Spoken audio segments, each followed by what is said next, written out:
Hello everyone and welcome back. So the aim here is to master the entire data structure, and that too starting from the very scratch, that is basic fundamentals, understanding the basic fundamentals of stack. अब जो stack है वो बहुत ही straightforward data structure है, and therefore I believe we can cover it up in just a one video. Might be a long one, but हम लोग इसको एक वीडियो में कवर कर सकते हैं. And the structure for getting started shall be like this. We'll do start with what is a stack, real world applications of stack, how do we program, creating stacks data structure on your editor with, I'll prefer Python, but probably you can copy it and shift the code to any of your chosen language that you're comfortable with. So we will also look into the stack operations, its time complexities, and once we look into that, we will try to understand why do we use stack, why stack, and at the end of it, which will be like the main core of this video, which will be the, I guess, longest section, which is wide applications in solving problem.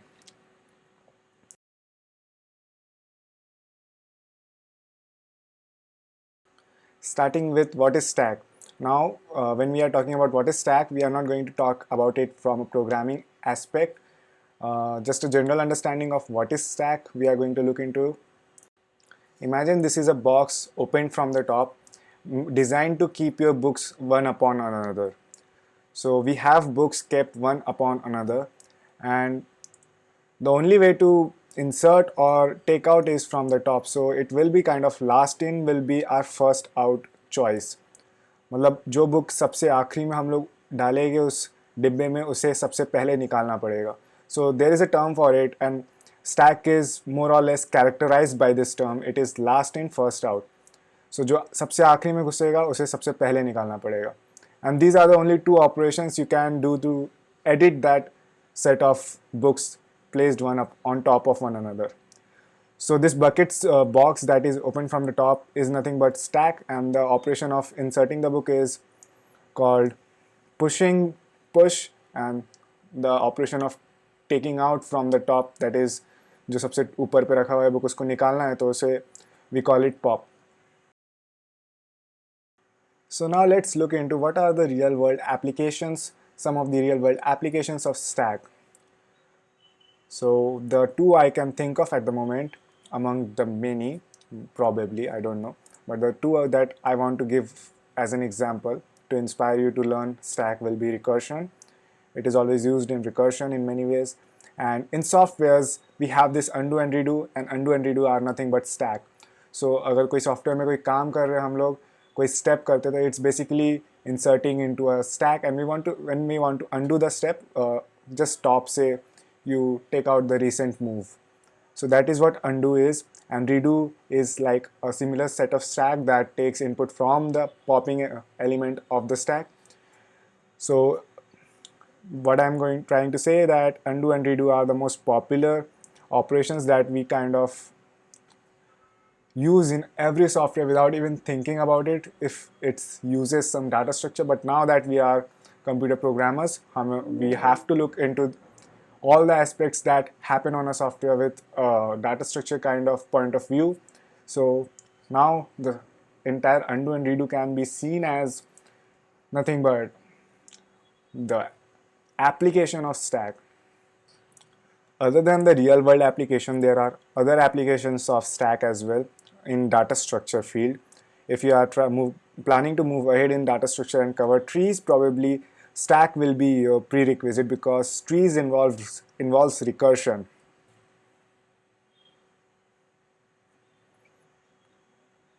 So if you are traversing in a tree, that is exploring the nodes of a tree or a graph, you will going to require stack for that purpose. And if you are like most of the programmers going to get into trees, stack is a prerequisite for that. So another very good reason to learn stack for. So how do we program stack? And we will actually program it once I'm done explaining the 6 points I have in my mind. We are currently on third point, so just we'll theoretically discuss on how do we program it on an editor. what we can do is we can use arrays, and the other way is used to linked list. We have two alternatives, and both of the two are going to just do fine for stack, so there is no competition between the two. But arrays is much simpler, so we'll be using that, but we will also look at how linked lists are used. So in arrays what we are going to do that we starting में हमने देखा था कि जो हमारा box है वो top से खुला है, but in array we are going to assume that कि our box is open at the end. So in arrays we will perform our push and pop operations at the end of the array. So it will be still a last in first out operation, and which is basically the characteristic of stack, and we are not going to lose that. So it will be a stack, just a horizontally placed stack. So here we have this array. I'm going to use append in Python to push the element to our stack, that is array, and I'm going to use pop to pop the element from the last. Now for linked list, the approach will be same, just using the linked list. The complexity of programming will increase a little bit, but that is it.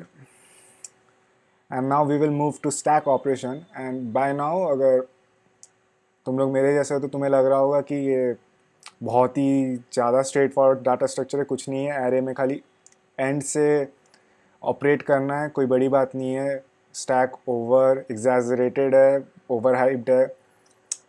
But it's not like that, because just have patience unless we are through with a little bit more part of stack, and you'll understand why stack has its reputation and why it is considered a hard kind of data structure, and why it is asked in interviews or online tests. Because we are just starting, so इतने जल्दी जज मत करो, hang on for a while. So what are the operations that we have?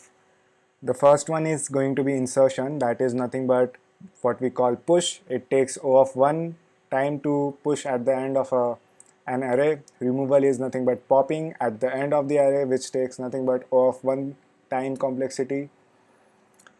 And searching is O of n, because you have to go through each element, and if you want to access any element, still like searching, so O of n. But stack is all about the two, insertion and removal, and as you can see it is O of 1. So these are the key operations which makes stack, which makes stack so efficient and attractive for being used as a data structure. So now why are we learning stack? Why is stack a data structure? Why should we learn it? Why do interviewers like to ask about stack? Well, we know that it has real world applications like undo and redo, but it's something that competitive programmers or problem solvers which we are dealing with, what we are interested in is its efficiency in insertion and removal, because you can see it is O of 1.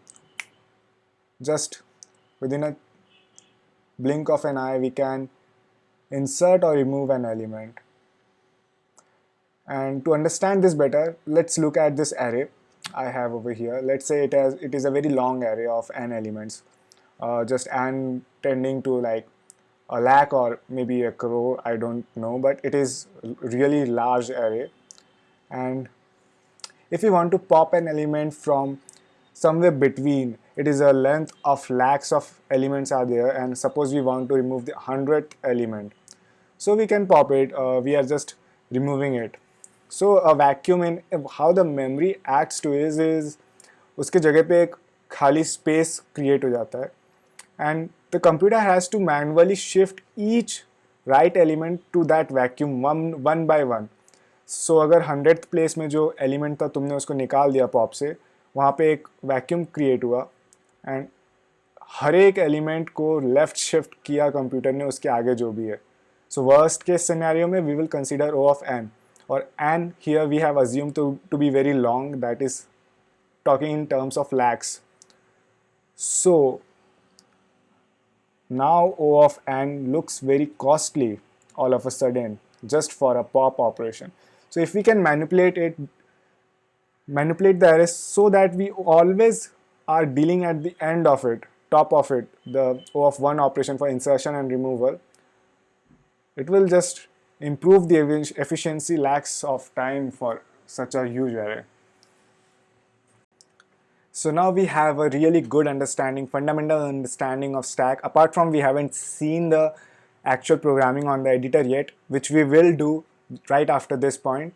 But now we can say we have a very good fundamental understanding of stack, why it is used, where it is used, what are its highlights, that is O of 1 insertion and removal.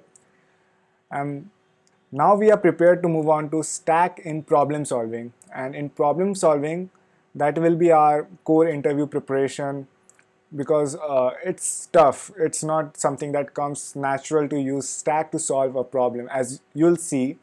But with practice, just a variety of variations, we can understand how stacks are being used and for what type of questions we use stack. So we will cover mainly 5 questions in this video. Just a thing about how we are going to approach each problem in this video. हम लोग ज़्यादा दिमाग नहीं लगाएंगे कि इसमें stack क्यों use करें. First of all, since we are starting, we will assume this is a question from stack data structure. So we are going to use stack, and what our sole purpose will be to just explore the variety just enough so that from the next time new question जब आएगा, we have an intuitive understanding that इस पे लग रहा है कि stack लग जाएगा. And we actually don't understand what we were looking for, but we have the variety of questions done enough to just feel आ जाता है कि इसमें stack लग जाएगा और हो जाएगा, दिख रहा है मुझे. उस type का understanding we will try to build, and the only way you can do that is you will look at some questions, some standard questions which use stack, and then once you go through all the 5 and try to see, observe, point out the similarities. So it can be only done once you are through with all the 5 questions, and when you look back you can point out the similarities. Just first time हम लोग first question से जा रहे हैं और जब हमें पता ही नहीं है, हमारे पास experience ही नहीं है, तो हम लोग किस में comparison करके similarities निकालने की कोशिश करें. So first हम लोग खाली go through करेंगे and we'll see how stack is being applied.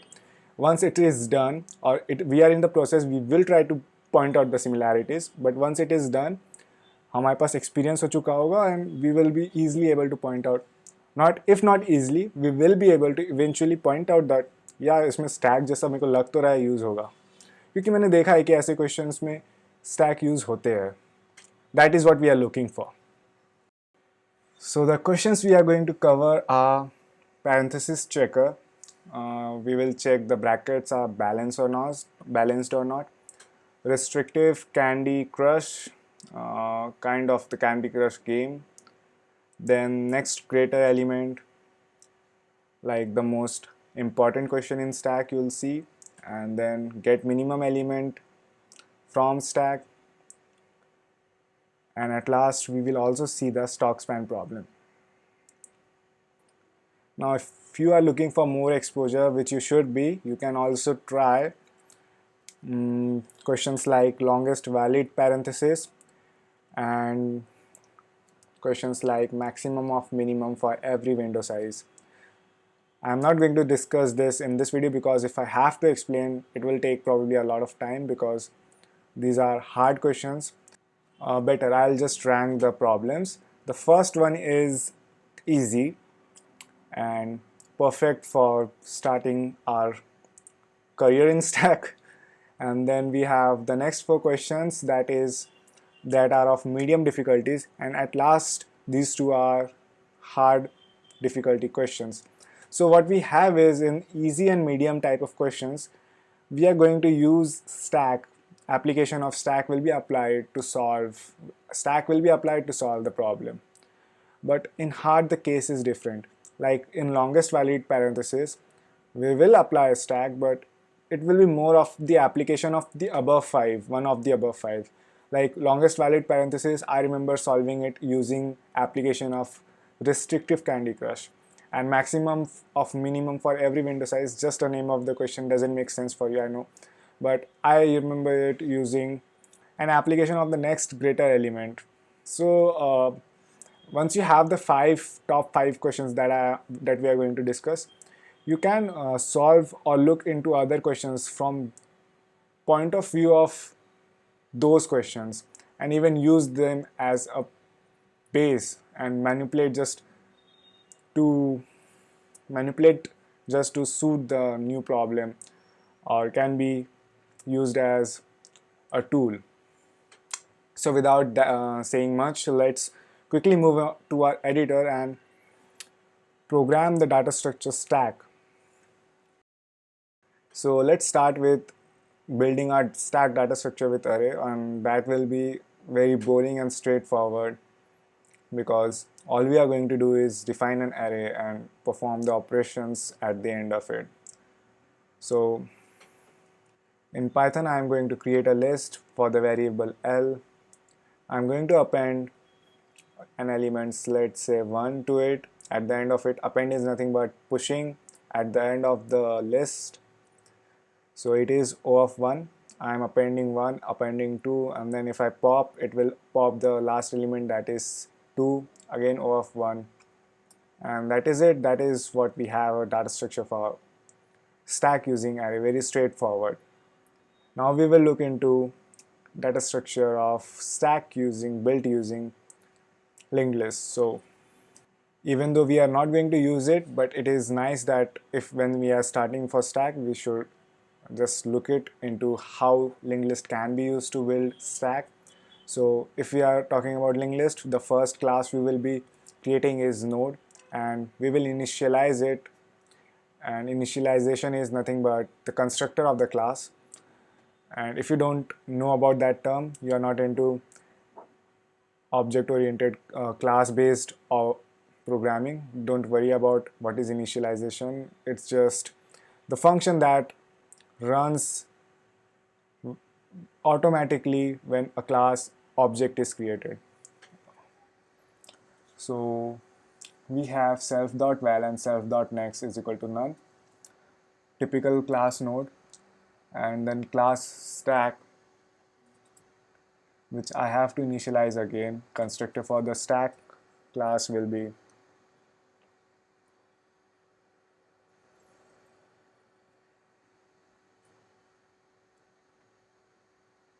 just the definition of what is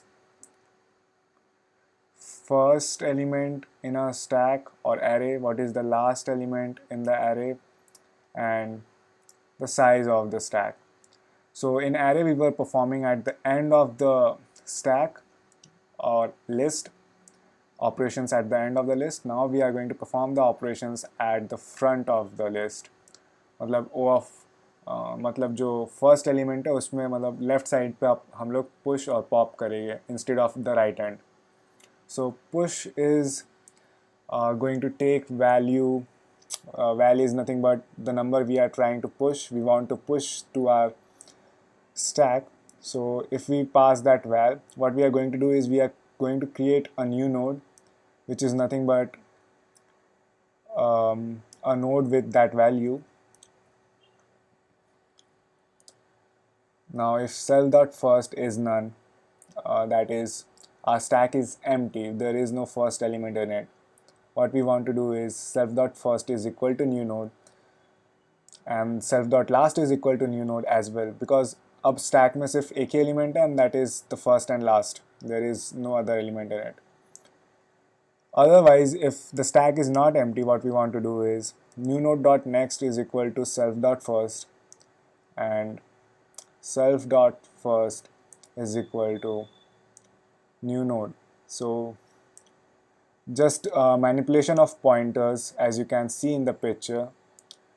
A very straightforward manipulation, might be a difficult one if you are not familiar with linked list as a data structure. Now pop doesn't take any input, it just pops the last element. So what we are going to do is we are going to create a temporary variable which is going to be nothing but point at the first element of the stack which we are supposed to pop, which we want to pop. And we will shift our self dot first to temp dot next, that is nothing but to the second element in the stack. So we have detached the first element almost because we have shift our first to the second element. Temp is there, but we have lost the touch with it. So now we have reduced the size by -1, and now we want to do a self dot size.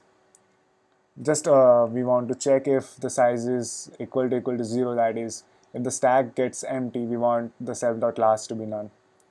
Otherwise everything is fine. Return the temp, that is return the node with the on the front end of the stack. Now we perform the operation at the head, and by this point we have done with stack. We have understood how to create stack data structure using array, which is very straightforward and which is what we are going to use every time we try to solve a problem. But for just the sake of understanding, we also looked how linked list can be used as stack. So now I recommend you take a break and freshen up, celebrate a bit because you have hanged in here. Give yourself a pat on the back, celebrate a bit, make yourself a coffee or something, or go out for a walk, and then come back and we'll dive into problem solving, something that is most valuable because interviewers are going to give you problems and ask you to solve them, and you have to do that.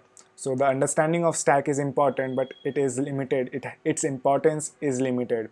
If you're trying to get into a company, you need to understand how you need to not just understand but display that you are able to apply stack to solve problems, and that is what we are going to look at next up.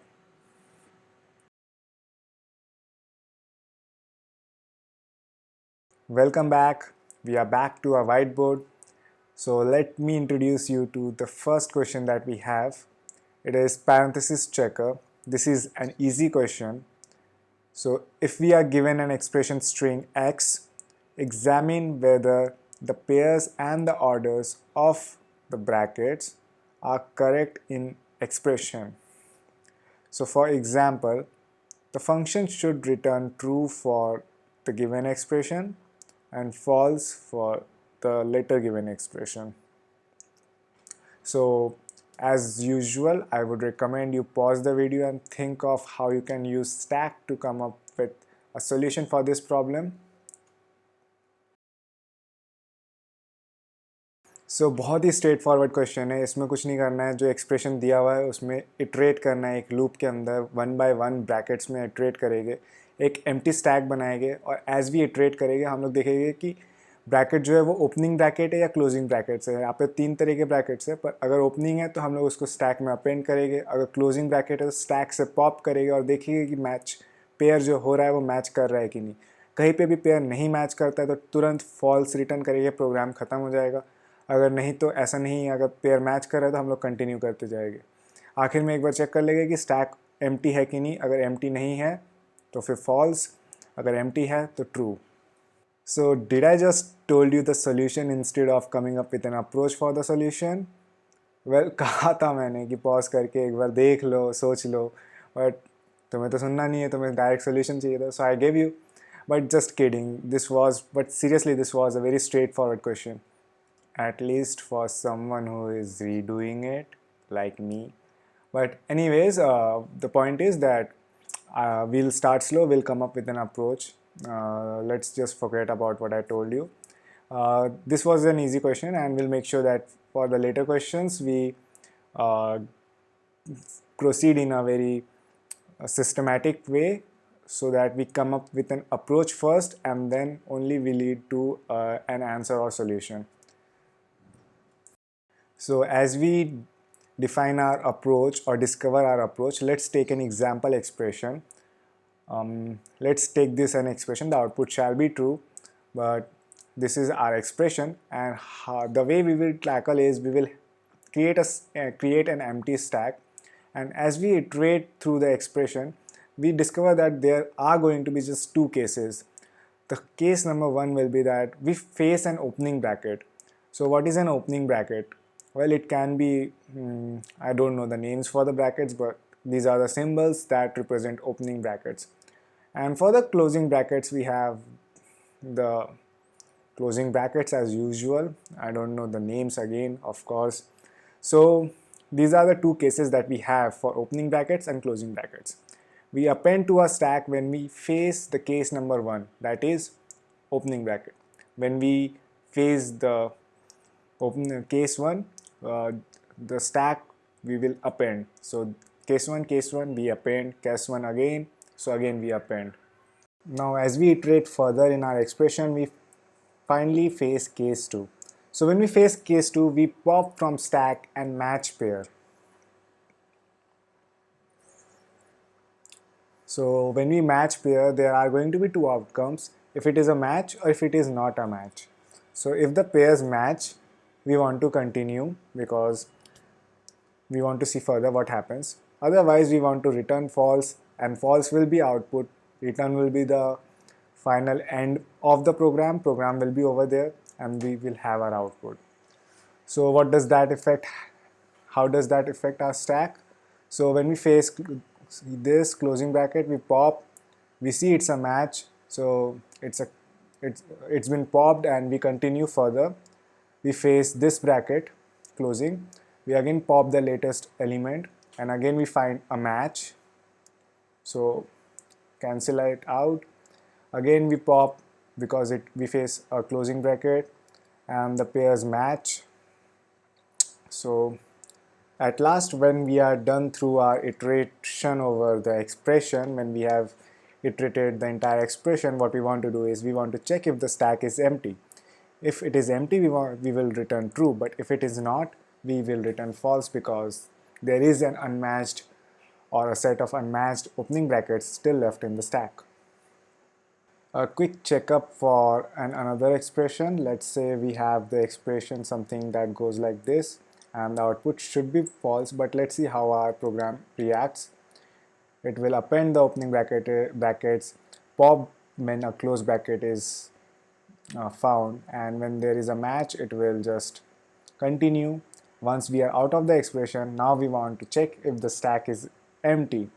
In this case it is not, and that shows that there is an unmatched opening bracket left, so we return false.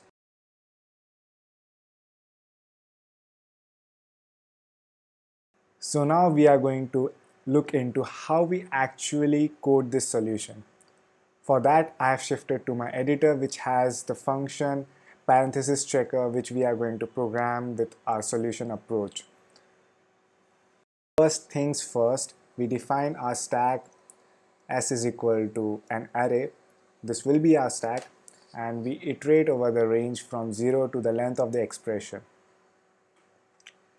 For each iteration, we are going to check if that string is equal to an opening case, a case where we face an opening bracket.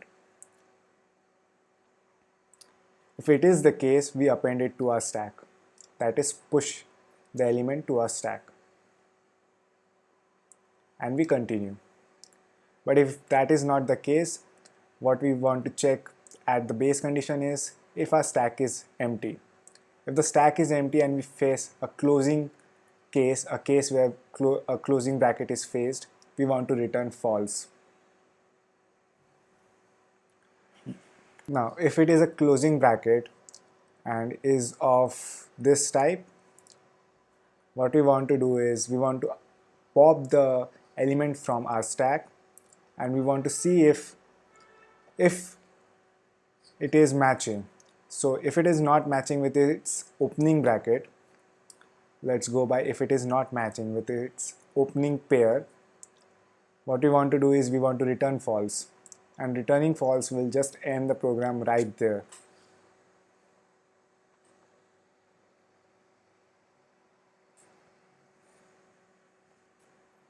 So I'll copy this and use this for the rest of the closing bracket pairs.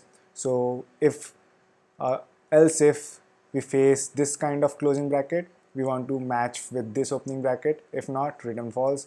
If we face this type of closing bracket, what we want to do is we want to match it with its opening pair, which is this, and if it doesn't match, we want to return false.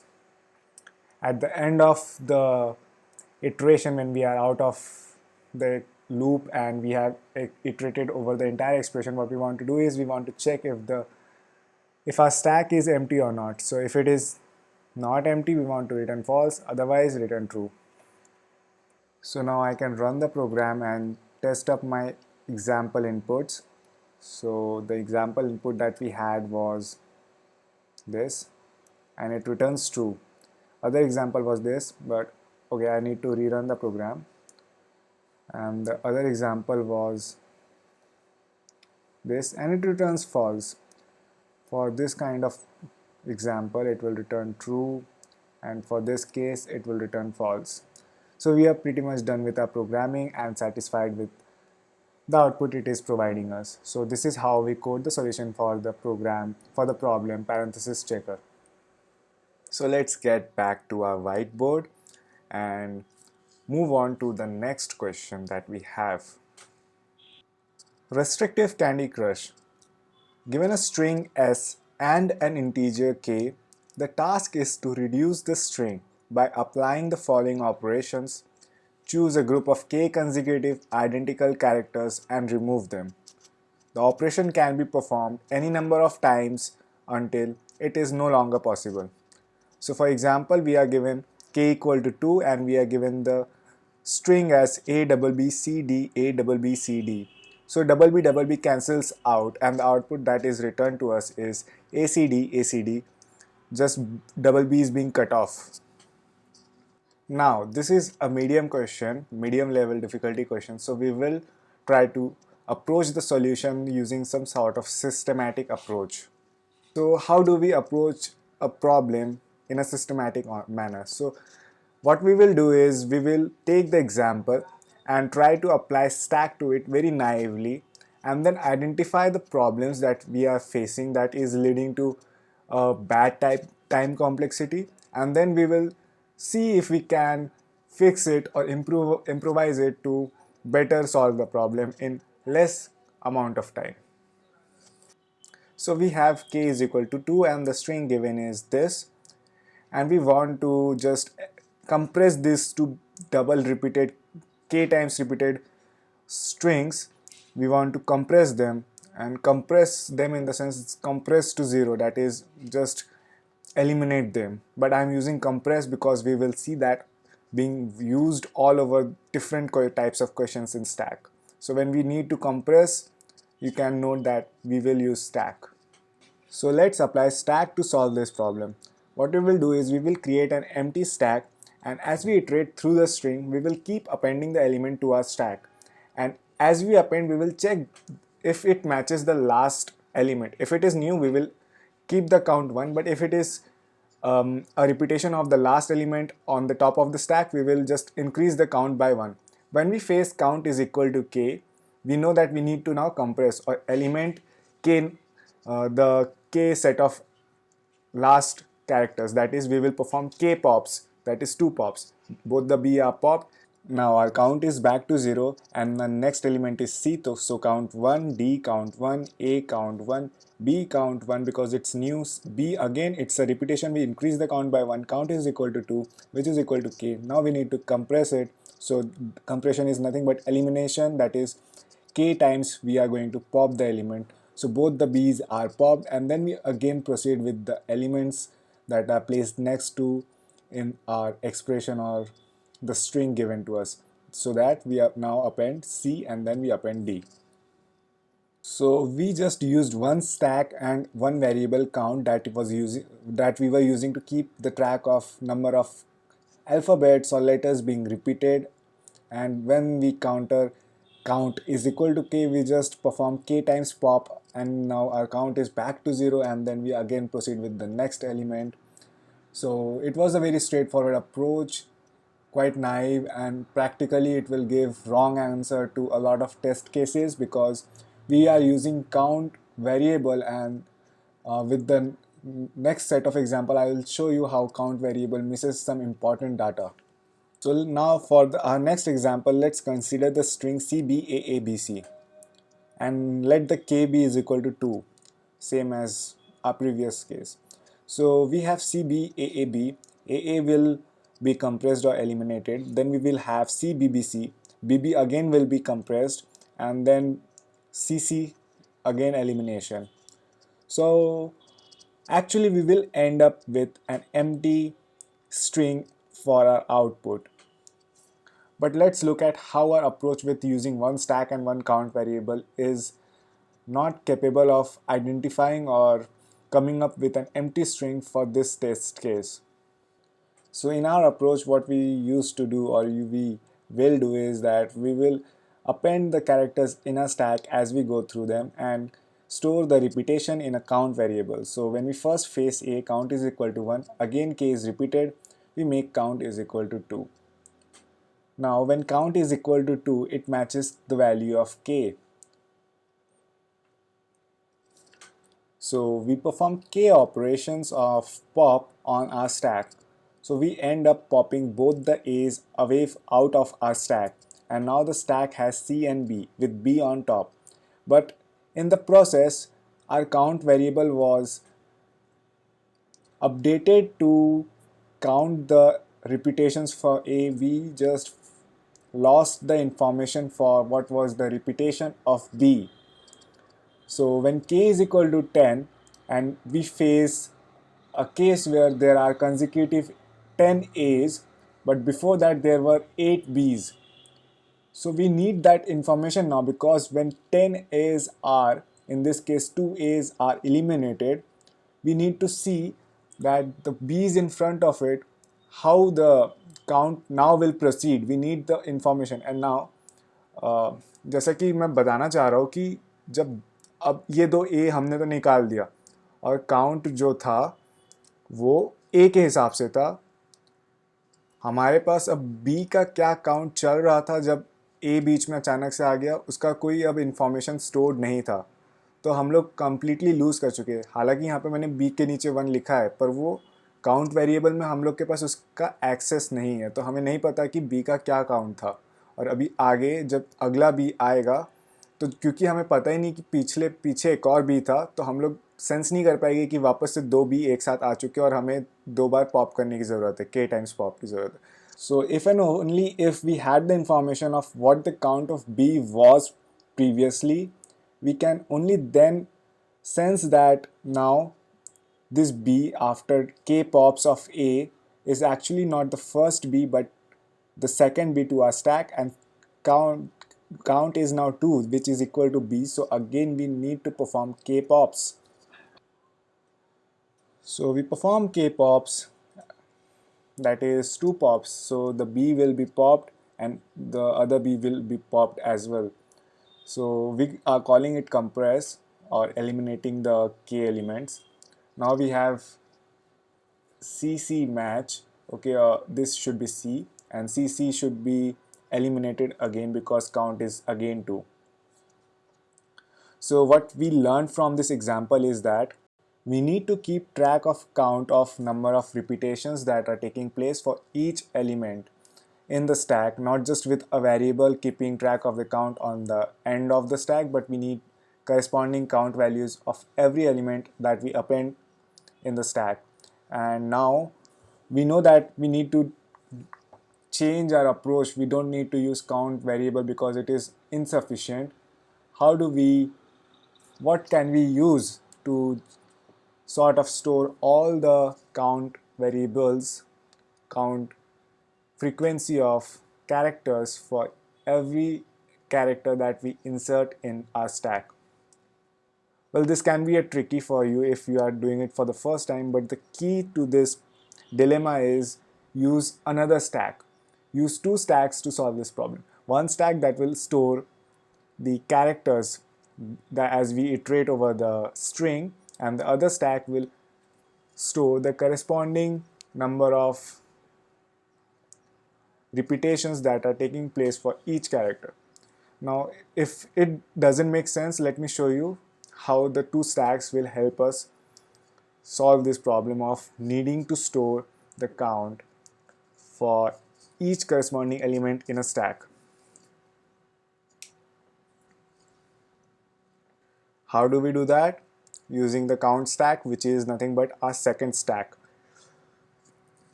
Now let's approach the same problem using two stacks. So the expression or string was CBAABC with k is equal to 2. Now that we have two stacks, let me introduce you to the term that I have created, something made up myself, sync popping, and we'll see what sync popping is. And of course we are using two stacks. So apart from compression, that is compression next to elimination, we have sync popping and two stacks as well introduced to the terms that we use or tools that we can use to identify if the problem needs a stack approach. If you can see the need for compression, you can apply stacks, but if you are unable to apply stacks properly, try to look for if you can do synced popping. We'll look at what is sync popping and try to look at if you can use two stacks to solve the problem more efficiently. Now using two stacks sometimes doesn't click, so we needed this example to understand the application of how we can use two stacks instead of one stack to build our efficiency.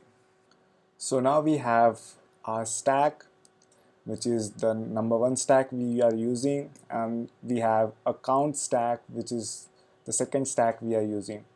Both stacks are empty. As we iterate along the string, we append the character to our stack and the corresponding count value to our stack. So when we face a repetition of a, count value increases to 2, and now 2 is equal to k, so we need to do perform k pops, and now we will not just perform k pops from one stack, but we will perform k pops from both the stacks, which is what I have termed synced popping. So we pop not just the two a's from the stack, but also pop the count values that we were storing from the count stack. Now just to neaten things up, what I will do is instead of doing more changes to this stack, I'll just rewrite the stack and count stack at the bottom of this. So we have CB now in our stacks with both the A's being popped, and in the count stack we have 1 count corresponding to C and B, and both 1 and 2 counts being popped out. For B again, we see that we can plus 1 to the previous B and get to 2, and since we get to 2, which is equal to K, we perform another synced popping. And now our stack consists of C and the count equal to 1. When we face another C, what we do is we add 1 to the count of the previous one. We get to 2, and 2 is equal to k, so we perform another set of k synced popping. Once we are done with iterating over the string, what we want to do is we want to return the stack. So now before I move on to my editor and show you how to actually code the solution for this problem, I want to just point out or highlight the key points that we learned through this problem. We learned that we used compression, or we compressed the array using in this case elimination, but we had a need to compress. So if we have a need to compress, next time onwards we know stack might be a possibility. Now we have identified that we are going to use stack, but it was inefficient, so we had to discover our hidden move, which was using two stacks even when it didn't seem necessary, but just to bring up or make the program more efficient and much more faster than our naive approach of using just one stack. So the move that I call a hidden move because doesn't click very first time when you're solving the problem, that instead of using just one stack, you can actually use two stacks, compromise on the space, but build up the efficiency in terms of time complexity. And lastly, when we use two stacks, we saw sync popping in function as well. So we now have the approach for restrictive Candy Crush problem, and now I will switch to my editor where we can actually build our code and implement the approach and come up with a proper solution for it. So here I have the restrictive Candy Crush function where we are going to program our solution. So again, first things first, we are going to start with initializing or creating the two stacks that we are going to use for solving this problem. So first stack, I'll name it st and the other stack as count. Now I'm going to iterate over the range from 0 to length of the string that we are given, and on the first line I am going to count append 1. So I have assumed that the element that is going to be inserted is new, but if it is not new, it is a repetition, we can always change the appended value to the appropriate repetition. So for the initialization kind of sense of purpose, we need to initialize or create or add an element to our stack. I have appended 1, which is not fixed. As we go through this loop in I can or definitely manipulate this appended value. So if the length of the stack is 0, that is our stack is empty. So there is no previous element on top of the stack to compare with and manipulate the count value. So what I am going to do is just append this element to the stack, and count will remain 1 as I have already appended at top. So I'll just continue the loop. But on the other hand, if len is not 0, which means we have an element in stack, what I will do is I will compare our current string I element with the stack top element, and if they are both equal, I'll make sure that count minus 1, that is the count that we have just appended, is equal to count minus 2 plus 1. Makes sense right. अगर count ये दोनों characters match कर गए तो हम लोग basically जो previous count था उस पर +1 करके इस वाले काउंट को असाइन कर देंगे.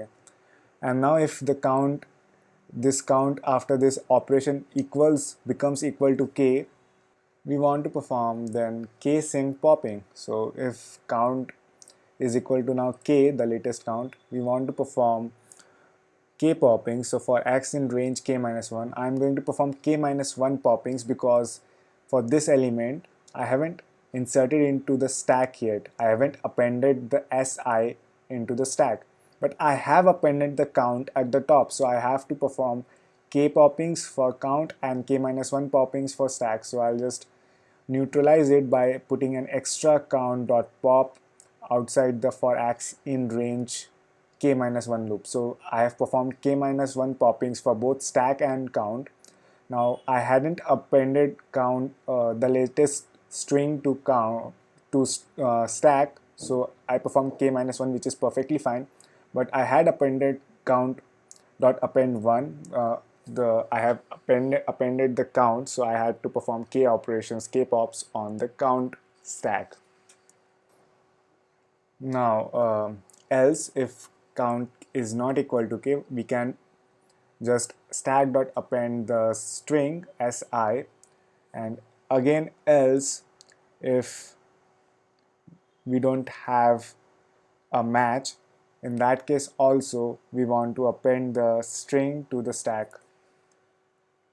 So basically, instead of appending at the bottom, what you can do is you can actually just append it on top below count dot append 1. You can just do an stack dot append si, and then for x in range k minus 1, instead of that we can do for x in range k, and we can perform directly k pops and just eliminate the extra count dot pop that we have done.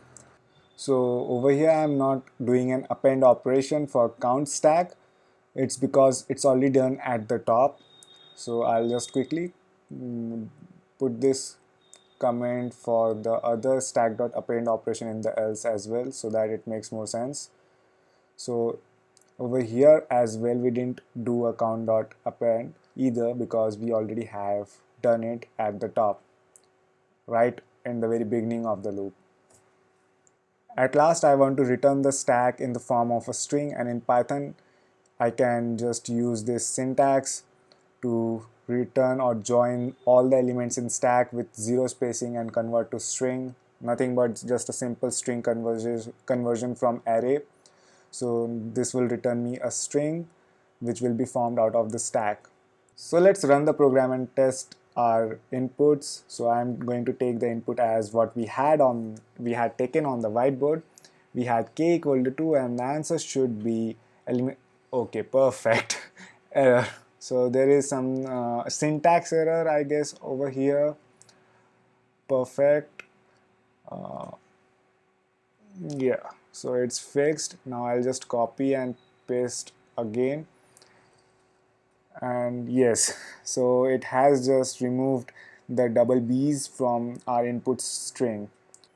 So I'll rerun the program and make sure that I type out exactly the same input as we had taken on the whiteboard this time. A, B, B, C, D, A, B, B, C, D, and for k equal to 2 we get just the elimination of the consecutive B's. And for the sake of satisfaction, I'll just try our second input as well, which will or should have returned empty string, and it has. So with this we are done, and let's switch back to our whiteboard.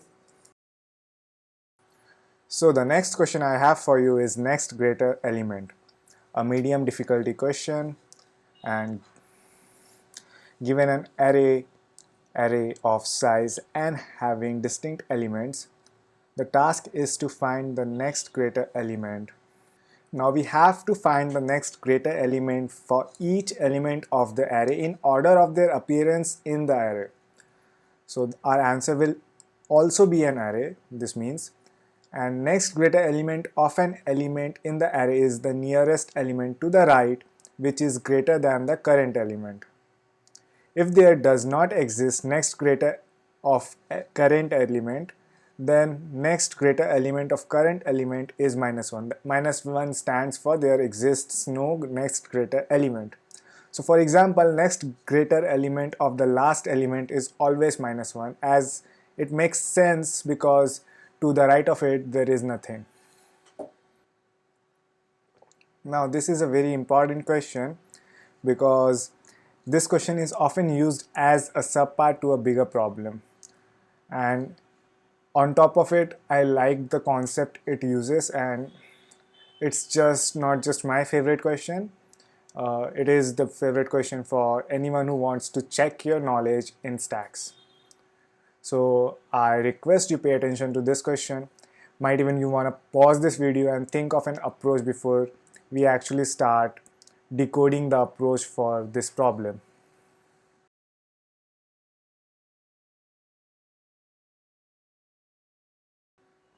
So let's start with an example array, input array, and obviously we will we will develop a naive approach first. So let the input array be 68013. Now, if I want the output for this array, what I want is an array which corresponds to the current elements next greater element. So for 6, the next greater element is towards its first right 8, right? For 8, next greater element is not the first, right? 0 is not greater than 8. Okay, so we go to the next to next, and that is 1. And now 1 is also not greater than 8. So we go to its next, 3 is also not greater than 8. We go to next is not possible, so we print -1. Now our current element is 0. And the first element to its right is 1, which is greater than 0, so 1 is the next greater element of 0. For 1, the next greater element is the first right, 3. For 3, the next greater element is -1, and that will be our default. It will be a fixed case in this answer array. So the rightmost element of our answer array is going to be fixed, -1. And this basically is suggesting an approach to our solution. It might be I am just over reading the clues in the question, but remember when we sort of develop a stack, what happens is that the first element is always a fixed element, and then we go on developing. Something like that happens in dynamic programming as well. And here usually the leftmost element is fixed, maybe a 0, maybe a -1, maybe 1 or 2, but the leftmost elements are generally fixed. But here the rightmost is fixed. So maybe this suggests that in this sort of problem we are going to develop our answer from right to left. Anyways, so this is our next greater element array over here, and this is the answer that we are expected from an input array.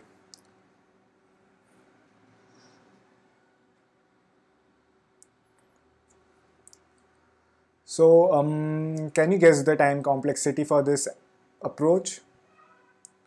Well, the worst case scenario, worst case time complexity for this is O of n square, because for each element in the worst case you have to, let's assume that the next greater element is the last element.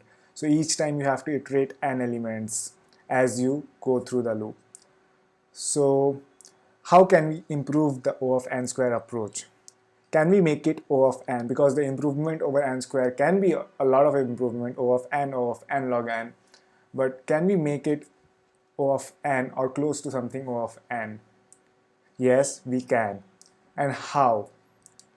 Of course, we are going to use stacks for it. So a quick hint or a recall from the previous question that we use something called elimination, which I specifically referred as compression, even though the compression was the element set of elements were compressed to 0, that is ultimately elimination. But I refrained to using elimination, instead I used compression. And the reason for that is that over here we are going to apply compression to this array as well. But instead of compressing a set of elements to 0, what we are going to do is compress it to one element. And I am sure that you won't be able to spot it out unless and until I had to give you the hint to look for compression. So as I proceed with the approach, try to spot out the compression taking place. It will not be clearly visible. You've got to be looking for it, and then definitely you'll be able to find it and see it being performed, ultimately just what we had in the previous question. So with that, let's move on with, or let's proceed with our approach. So next greater element, and the next element lies to the right side. So how do we iterate that the next greater element becomes our past, not the future, so that we can look back in our past and say which is the next greater element? We can't look into the future. So since next lies towards the right and we want the elements towards its right are past, so that we can look into our past and tell that we have so far seen this, and according to this your next greater element is this. So for that we need to make right our past, and for that we are going to iterate from right to left. Our iteration is going to be from right side to left side. I hope the reason is clear, or I was able to explain the reason for the reverse iteration that we are going to perform in this question. In fact, if the question would have been the previous greater element, now the previous signifies that the greater element lies towards the left. So we want, whatever we want to look into, we want to make it our past. We want to be already seen by our program. So for that case, we will iterate from left to right. And I hope it makes sense, because we can give you an answer unless and until, we can't give you an answer unless and until we have the data. So to have the data, we have to at least iterate it once. So with that being said, the array we have is 68013.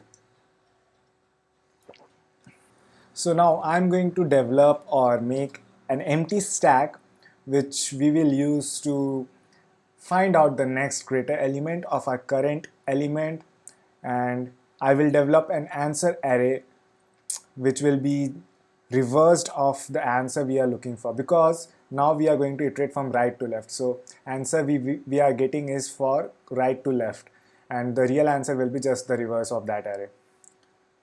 So starting from right, the rightmost element is 3, and we know that the rightmost element was fixed, and since we are moving from right to left, the first element gets fixed, that is -1.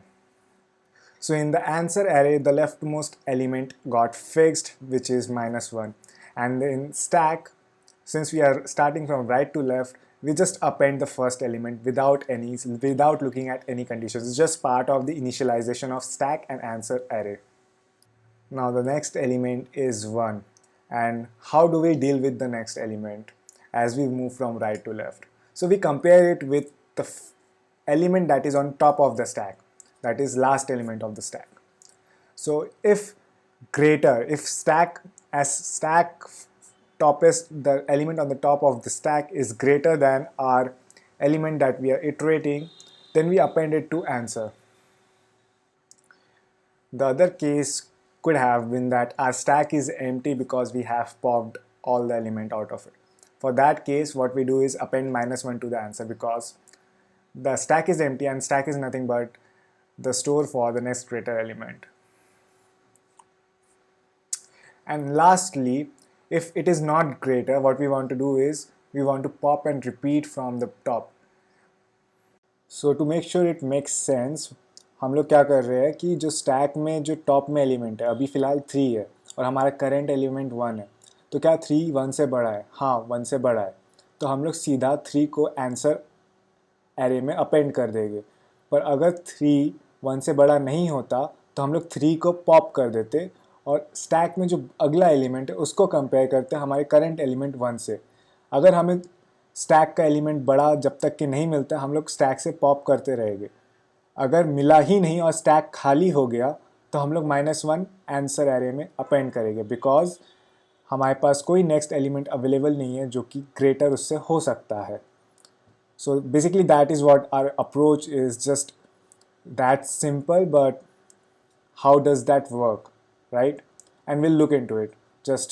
Let's just complete this example and observe if the answer matches.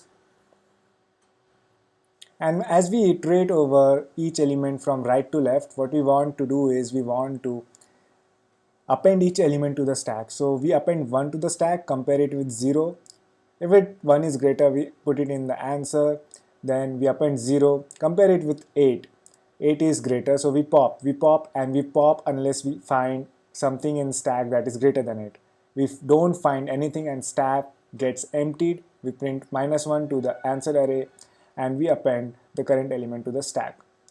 We compare 6 with 8, and since 8 is greater, we append 8 to our answer array.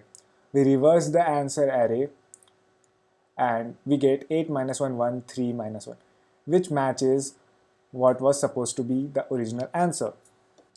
So I hope that I actually showed you the solution before explaining the approach, because I have a feeling that you don't understand why we are popping and how does that popping gets us the next greater element, how is it saving time. We didn't see any compression taking place, definitely. So let's bring all of that into light and make sure that you see exactly what is happening. So let's reconsider the example array, which was 68013, and I am adding 9 to the end of it for our better understanding and so that everything becomes more clear. So as we iterate from right to left, our stack systematically and orderly appends each element to it. So our stack appends 9 as we move past it, then 3, then 1, and then 0, and now we are at 8, and our stack has the elements 9, 3, 1, 0. The element to the left of 8 is 6, and let's assume 6 is, say, greater than 8. Let's say 6 is an element to which is greater than 8, and we know that the element greater than 8 on its right, that is the next greater element to the right of 8, is 9. So if there is an element to the left of 8 which is greater than 8, so it makes sense only that it might be greater than the next greater element of 8 or might not be, but it is definitely greater than the elements that are between 8 and its next greater element. जैसे 8 के right में जो उससे बड़ा element है वो है 9, 0 1 3 8 से छोटे है। सो 8 के जो लेफ्ट में एलिमेंट है, लेट्स सी, वो 6 है। जो 6 है वो 8 से छोटा है, तो 6 का नेक्स्ट ग्रेटर एलिमेंट डेफिनेटली 8 होगा।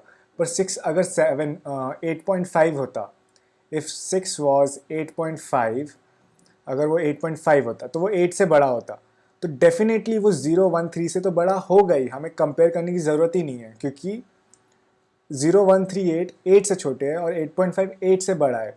सो 8.5 जो है वो 8 से तो अगर बड़ा है, तो वो उसके 8 का जो नेक्स्ट ग्रेटर एलिमेंट है जो कि 9 है, उससे बड़ा होगा कि नहीं वो हमें नहीं पता। 8.5 अगर 10 होता, 10 होता, तो फिर वो 8 के नेक्स्ट ग्रेटर एलिमेंट से भी बड़ा होता है, तो फिर हमें उसके नेक्स्ट ग्रेटर एलिमेंट के नेक्स्ट ग्रेटर एलिमेंट से कंपेयर करना पड़ता है, और अगर वो एग्जिस्ट नहीं करता है तो -1 प्रिंट कर दे।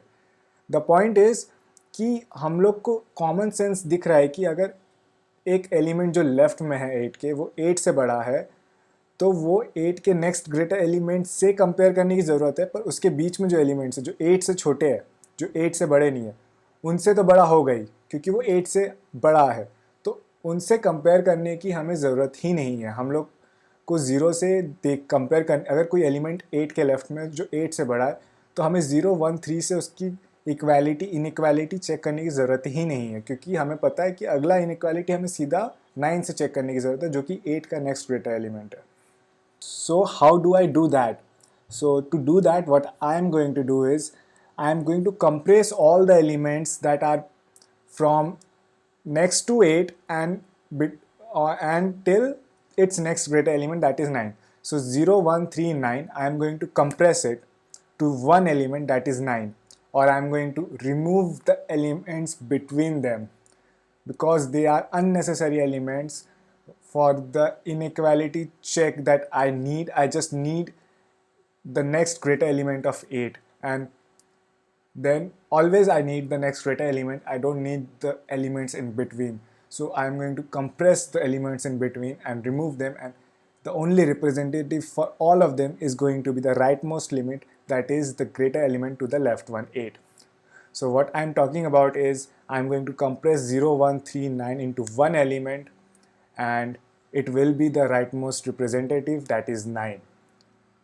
You can look at it in this way, or you can look at it in we are removing the elements in between. So the next greater element of 8 is 9, and if we had the element to the left of 8 greater than 8, let's say it was 6, 8.5 to the left of 6, so when we reach at 8.5, we know that it is an element x which is greater than 8. So it is definitely greater than 0 1 3. So we just need to compare it with the next greater element of 8.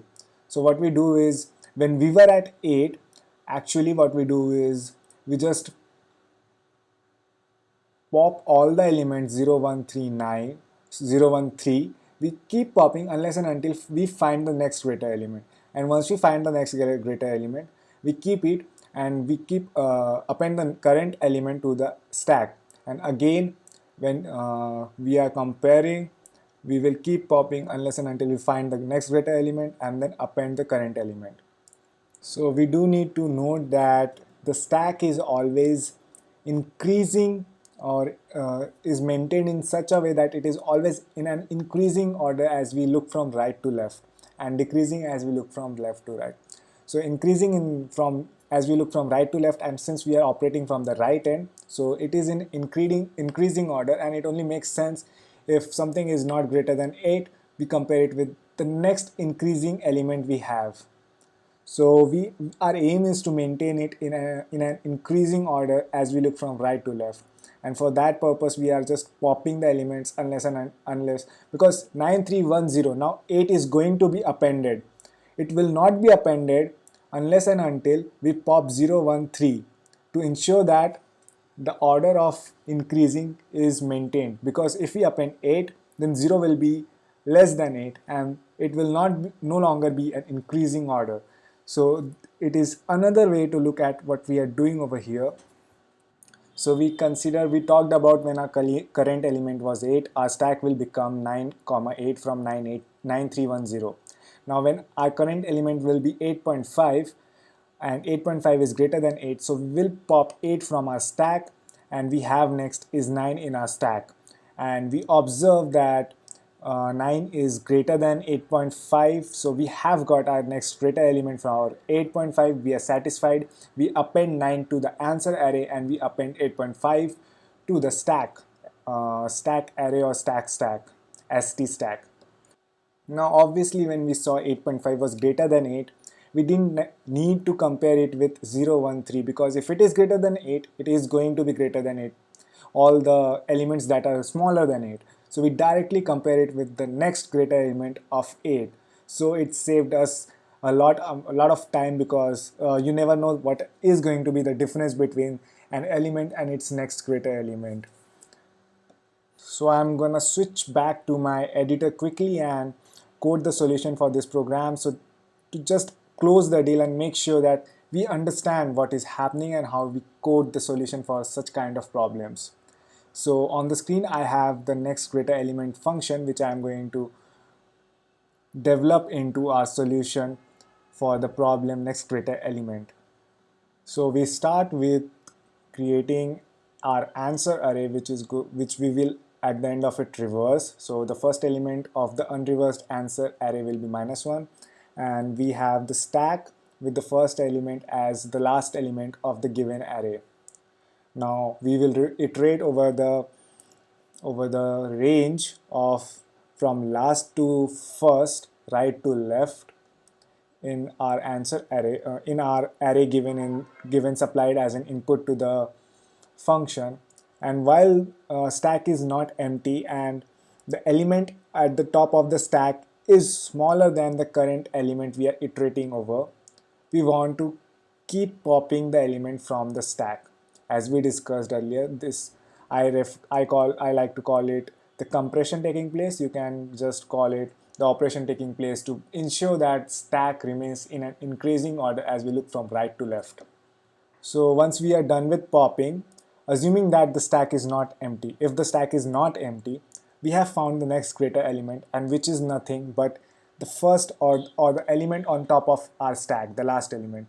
So I'm going to append that to our answer array. Otherwise, if the stack is empty, that means the next greater element does not exist and the entire stack has got popped. So we append -1 in that case to our answer array. And at last, once we are over with the operation, we want to append the current element to our stack so that it remains increasing and it gets the data fed to it as well. And lastly, we want to return the array in a reversed fashion. And for Python, this is the syntax. I run the program, and for the sake of testing it, I'll give the input as what we had taken on the whiteboard. So it was this, and the output was also it's matching, yeah. So with this we are over with this problem as well. I know it might be a tough one and it might not be easy to absorb all of it at once, but make the notes and even consider rewatching this section if you are having difficulty making the notes, because once you are done with this question, there is no way getting back on it, because this is the question that every interviewer will love to ask you if he wants to check your command over stack. And the reason he is going to ask you this question is because it is not easy to master it, to have a deeper understanding of how we manipulate stack, keep it in an increasing order, eliminate unnecessary inequalities, and ultimately save time. As we move from right to left, I just need to make sure that I start from second last element, because we have already reconsidered the last element, and the inconsistency in the solution has been fixed now. So let's move back to our whiteboard, where I'll introduce you to our next question. So far we are doing pretty well. We are done with 3 questions out of 5 which we started with. Now since we have done 3 questions, we pretty much have an understanding of how stacks are being applied to solve the questions. Like we saw that when there is a need for compression or elimination of unnecessary inequalities, where we can basically use stack. So just a quick recap on our progress. We started with what is stack, the fundamentals of stack, and now we have reached to the point where we have complete understanding of the fundamental of stack. We understand why stacks are used, its real world applications as well as its application in problem solving. The three questions we did was starting with parenthesis checker, which was a very basic application of stack. Then we saw restrictive Candy Crush, where we crushed k number of elements. We compressed or eliminated k elements using two stacks and synchronized popping with a very efficient manner. After that, we moved on to the question which we solved previously, the next greater element. And the question by itself, if not its applications, that are used for fundamentals or base of little mixed style program questions, but the question itself and the ability to solve it using stacks in an efficient manner, the next greatest element question, is itself a proof of your command over stacks. So this video has a lot to offer, and there are gonna be a lot of takeovers from this, because you can take over the complete understanding of stacks, and not just that, its application to the three very important standard questions, which are, by the way, not very obvious to a person who has a complete understanding of stack but has never solved or seen such problems. It's completely not gonna click that person that this is a stack question. Now it's not just gonna click, but we know how to efficiently apply stacks to get the problem done. Now moving on to the question that we have on our screen is stock span problem, another very standard question and a popular one to test your skills in stacks or your command over stack data structure. So the stock span problem, before we even discuss the problem statement, is now that we have seen so many questions, we have an arsenal full of experience in applying stack for problem solving. So the stock span problem is gonna use the compression concept and the synchronized popping concept. With that being said, let's look into this medium level difficulty question. So the stock span problem is a financial problem where we have a series of and daily price quotes for a stock, and we need to calculate the span of stock's price for all and days. The span SI of the stock's price on a given day I is defined as the maximum number of consecutive days just before the given day for which the price of the stock on the current day is less than or equal to its price on that given day. So for example, if an array of 7 days prices is given as 100, 80, 60, 70, 60, 75, 85, then the span values for corresponding 7 days are 1, 1, 1, 2, 1, 4, 6. So the span values are nothing but the number of days the stock was greater than its previous stock prices. So we are given price, we need to return an array that consists of the span, number of span, the span in terms of days.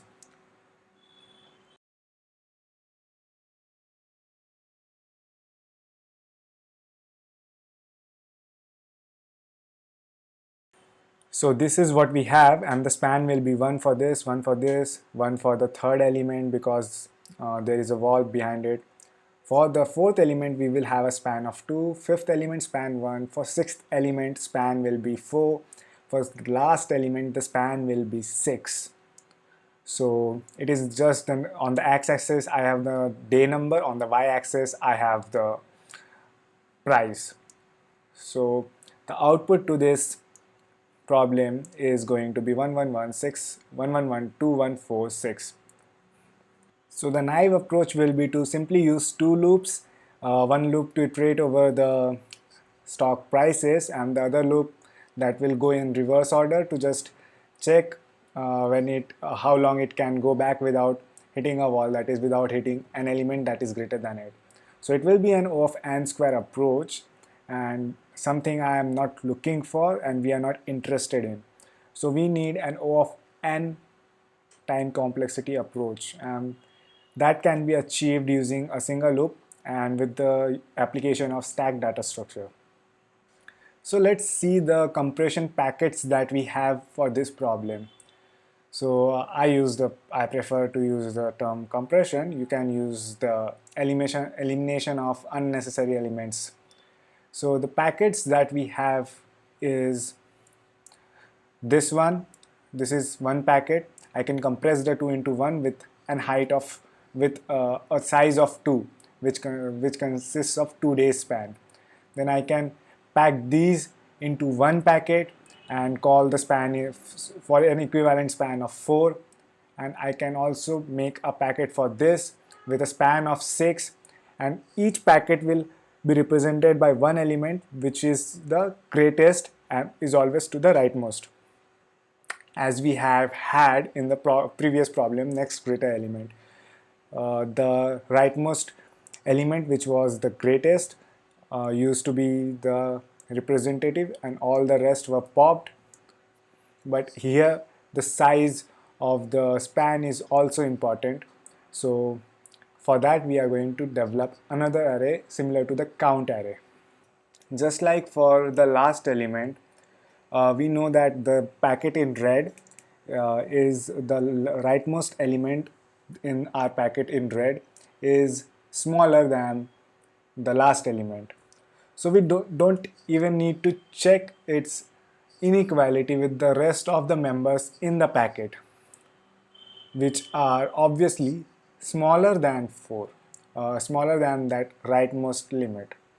So we check the inequality with the rightmost representative of the packet, and if it is smaller, then we just check it with the next packet or individual we have. So we exit from the other side.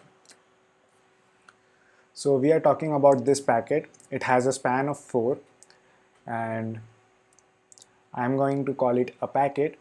And we see that the packet exits for the element 2 in our graph, in our bars. So for last element, I compare with the rightmost representative of the packet.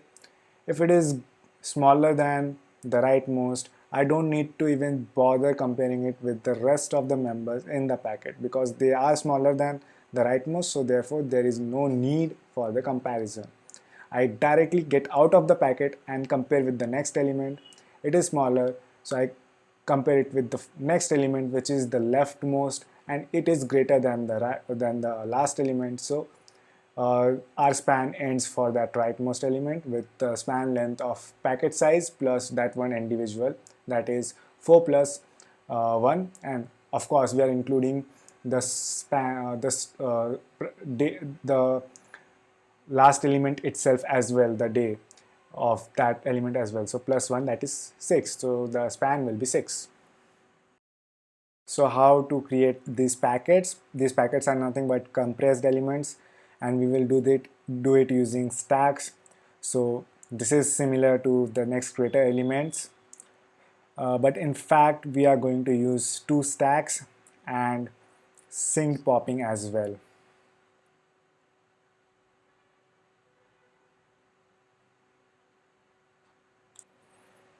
So the approach will be like, we will develop an answer array which will store the answer which the function will ultimately return at the bottom. We will have our stack number 1, span stack.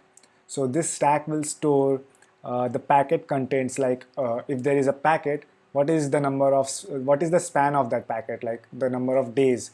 For the above case, the span is 4. So over here the span is 4, and that will be what this stack will be basically is designed to store. Then we will have our stack number 2, that is stack, and this stack will store just the right limit of each packet and compress the other elements by popping them out. So what is the significance of this right limit of each packet? The significance is that it is the one comparison that will be sufficient for on behalf of all the other elements in the packet. So if you clear that hurdle, you are eligible for all the contents of the packet, and entire span will be added to the answer. So I know just talking on the surface is not gonna help you understand the solution. So instead of explaining it, we now know what we are trying to do. We are trying to compress, and we are going to use two stacks and synchronized popping. So let's just switch to the editor and see how it's going to be done and applied. So first things first, we are going to need an answer array and two stacks. So our answer array will contain 1 as the first element of it, because there is no previous span available, previous stock price available to the left of it. Span stack will be equal to initialized to the first element as 1 as well, because the span is for the first element just 1. In the stack, we are going to append the first element from the array of prices. Now we are iterating for I in range from 1 to n. So span is equal to 1, just an initialization, but it will be changed as we proceed. So now we are going to enter something I like to call the next greater element loop, because it is just very familiar with it, just the conditions are a little different. So this loop has while len of stack is not equal to 0, and stack, the top element on the stack is, or in this case, less than equal to the element that we are iterating over. What we want to do is span plus is equal to, so we are going to do synchronized popping, of course, and we are going to do this popping while the above condition is true. So for that, what I have in mind is I'm going to add the popped element from span stack to span. So span plus is equal to span stack dot pop. So it is basically I'm appending the element that is being popped. So I'm compressing the packet over here, and I'm just gonna stack dot pop. So basically I'm just popping the unnecessary comparisons or compressing the packets. I'm just eliminating all the elements except for the rightmost comparison that we will be required to check against. And at the end of it, what I want to do is just append the element to stack and append the span to span stack, the new span, and also that span will be our answer for this element, so append it to the answer array as well. Outside the loop, I want to return the answer. So this is our next greater element loop, and this loop does what it does, that is compresses the elements by popping out the unnecessary ones. So what we are doing in this program is just like the next greater element, हमारे पास वही same loop है. उस loop में हम लोग pop करते हैं जब तक कि set of condition is true, और वही हम लोग इस बार भी कर रहे हैं, बस the condition is a little different this time. उस बार सिर्फ एक पॉप करते थे और वो पॉप को कुछ नहीं पॉप करके फेंक देते थे, पर दिस टाइम हम लोग सिंक्रोनाइज पॉपिंग कर रहे हैं, और उसमें से जो स्पैन में स्टॉक स्पैन का पॉप हो रहा है उसको हम लोग अपने स्पैन में ऐड कर दे रहे हैं, so that our span is optimized, and वो ऑप्टिमाइज स्पैन को हम लोग आंसर में अपडेट कर दे रहे हैं और स्टॉक स्पैन में भी अपेंड कर दे रहे हैं for future use. So basically हम लोग वही प्रोग्राम है, खाली एक एक्स्ट्रा स्टैक यूज़ करके स्पैन का काउंट रख रहे हैं, और that's it. So let's run the program once, and I'll fix the error over here, and now let's run the program once and match the output for our input.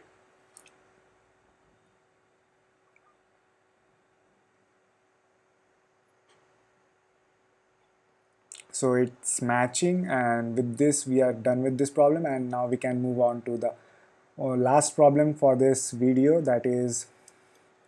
that must be available on the whiteboard. So let's switch back to our whiteboard. So अब मज़ा आएगा ये. This is a medium question which is get minimum element from stack, and अब हमारे पास बहुत experience है तो हमें फटाफट क्लिक करेगा कैसे करना है. So we will not be over speculating over this problem. This is a medium level question and we'll just solve in a blink of an eye. So the question is, you are given n elements and your task is to implement a stack in which you can get minimum element in O of one time. So हमें O of one time में फटाफट minimum निकालते रहना है जब भी वो हमसे पूछे. So basically the question is doesn't make sense. I'll explain further. Basically हमने क्या करना है कि हमें तीन functions create करना है, push, pop and get min. Push will push the element to a stack, that's it. उसका उतना ही function है. Pop will just pop the element from the stack, that's it. Get min को हमें O of one time में the minimum element in the array return करना है. So obviously हम लोग पुश और पॉप के समय कुछ ऑपरेशन परफॉर्म करके हमेशा मिनिमम का ट्रैक रखेंगे, because we want to keep the track of minimum, क्योंकि get min O of one में तभी हम रिटर्न कर पाएंगे क्योंकि हमें जब जब हमें पहले से पता होगा. नहीं तो अगर हम लोग मिनिमम निकालना शुरू कर देंगे तो फिर ओ ऑफ एन टाइम लग ही जाएगा. So the three functions that we are suppose to program are push, pop and get min. So first let's see what is the problem if we just push pop and do nothing else. Well, if we push, we would have push 2, push 3. When we pop, we would pop 3 and the get min will return us 2. So the output is 3 to 1, but it should be 2. Okay, the output should be 2. The first, after pop, when we do get min, the output should be 2. And then we can push 1, just going through the example, and then get min will be 1. But in case of let's say in a case where we have a larger array where we push 4 3 2 8 7 1 9, and now on this array what we do is we perform pop. Obviously the minimum element is 1, and if we do it uh, like we usually do, it will take O of n space, O of n time. When we pop, we get 432871 because 9 is now popped. Now we have stored that the minimum is 1 in O of n time. So we can just recall the value from that stored in O of 1. Now when we pop, we have 43287, and get min will require again O of n because now the minimum has been popped and we don't know what is the second minimum. So how do we avoid that? If only we had the knowledge of what is our second minimum, third minimum, fourth minimum. So what I am getting at is if we had an increasing order from right to left. So you know that's something we used to do. So that will be our stack and we will call it minimum element stack. So minimum element stack will be 4 3 2 1 in the decreasing order, increasing from right to left. Nothing but it is the stack with increasing order from right to left and all the other elements are skipped. So when we pop the minimum element from an array, we also pop it from the min stack. So we know now on top of it comes the second minimum, and it will be printed as long as we don't pop it. Once we pop it again from the min stack as well. So in this order, we can use the increasing order ability for getting at the minimum element each time without performing O of n time operation. So if we are doing a push, what we want to do is if x is smaller than stack minimum element minus 1, that is the top of the stack. If x is smaller than that, in that case we append x to minimum minimum element stack as well. So we append 3 because it is smaller than 4, append 2 because it is smaller than 3, and 1 because it is smaller than 2. So in this way we develop minimum stack element. And in case of popping, what we do is we pop the element from S, that is our original stack, and store it in X. And if X is equal to the element on top of our minimum element stack, what we do is we do a pop in that stack as well. So 9 we popped it. When we pop 1, we see there is a match in the element in stack min element as well, so we pop it over there as well. Now in case of get min, what we are supposed to do is we are just simply supposed to return stack min element minus 1.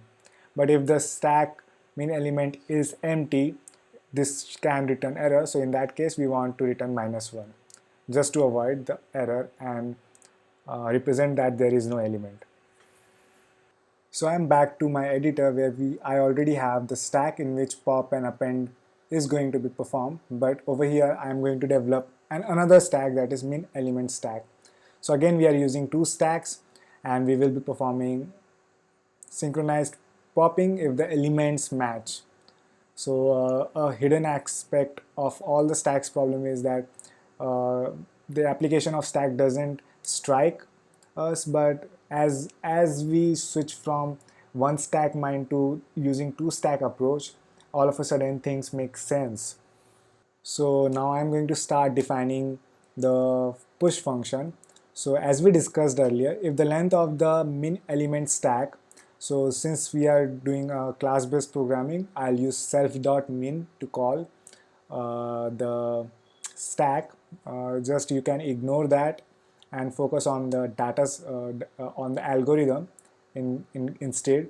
So what I'm going to do is, if the length of minimum element stack is 0, or x is smaller than the element at the top of the minimum element, I want to push or append the element to the min element stack as well. And obviously, since we are performing a push operation, I have to push the x element to the main stack as well. Now I'm going to define the pop function, and it starts with, if the length of the stack is 0, I'm going to return -1 because there is nothing to pop. But if it is not, I'm going to store the popped value in variable x. So I've performed the pop operation on s stack, and now I'm going to check if that popped value, that is x, is equal to the element on top of the min element stack. And if it is, so if the equality is true, what I'm going to do is I'm going to pop the element from the min element stack as well. And of course, after popping, I'm going to return the popped element. Now getMin is going to be the most straightforward function over here. If the length of the self.min element stack is 0, so there is no element in it, so I'm going to return -1 because our minimum element stack is empty, there is no minimum element on top of it. But most of the time that is not going to be the case, so in that case we are going to return self.min element -1, the element on top of the min element stack.